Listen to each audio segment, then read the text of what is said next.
Occasion ఏదైనా location ఎక్కడైనా తెలుగువారి వేడుక అంటే ఆలివ్ మిఠాయి ఉండాల్సిందే. మిఠాయి అంటే ఆలివ్.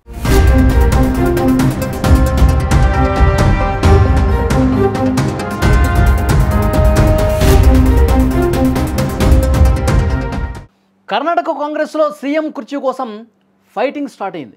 సీఎం సిద్ధరామయ్య వెంటనే రాజీనామా చేసి ముఖ్యమంత్రి పదవిని డీకే శివకుమార్కు అప్పచెప్పాలనే చర్చకు తెరలిచ్చింది. డీకే శివకుమార్ వర్గం ఇప్పటికే ఢిల్లీకి వెళ్ళింది. సిద్ధరామయ్యను గద్దె దించాలంటూ అధిష్టానం ముందు భీష్మించుకుని కూర్చుంది. దీంతో కర్ణాటక రాజకీయాలు ఊహించని మలుపు తిరిగాయి. కుర్చీలాటలో కాంగ్రెస్ నాయకులే కొట్టుకోవటం, మంత్రివర్గంతో పాటు ఎమ్మెల్యేలు కూడా రెండు వర్గాలుగా విడిపోవడంతో కర్ణాటకలో తీవ్ర దుమారం చెలరేగుతోంది.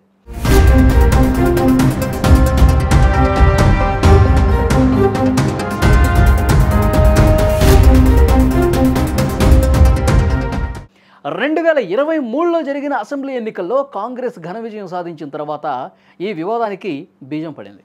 అప్పుడు పార్టీ అధిష్టానం సిద్ధరామయ్యను సీఎంగా, డీకే శివకుమార్ని ఉప ముఖ్యమంత్రిగా నియమించింది. అప్పటి నుంచే ఒక రొటేషన్ ఫార్ములాపై చర్చ మొదలైంది.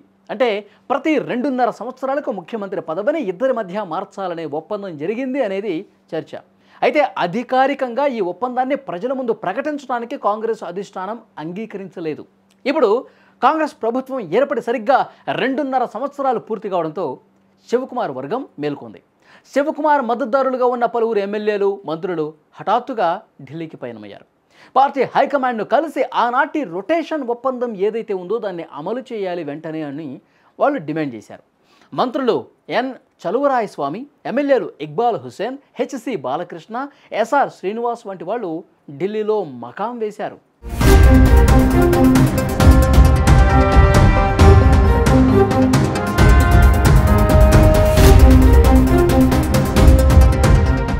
కుర్చీని మార్చే ఒత్తిడి పెరుగుతున్నప్పటికీ ముఖ్యమంత్రి సిద్ధరామయ్య మాత్రం చాలా స్పష్టంగా తన వైఖరి ప్రకటించారు.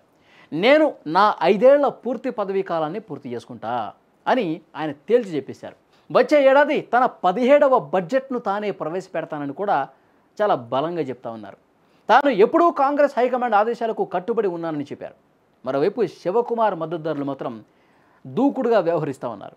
2023లో ఏదైతే వాగ్దానం చేశారో దాన్ని నిలబెట్టుకోవాల్సిందే అని పట్టుబడుతున్నారు. డీకే శివకుమార్ కూడా తాను రాష్ట్ర కాంగ్రెస్ అధ్యక్ష పదవి నుంచి వైదొలగటానికి సిద్ధంగా ఉన్నానని పరోక్షంగా సంకేతాలు ఇవ్వటం పరిస్థితి తీవ్రతకు అద్దం పడుతోంది.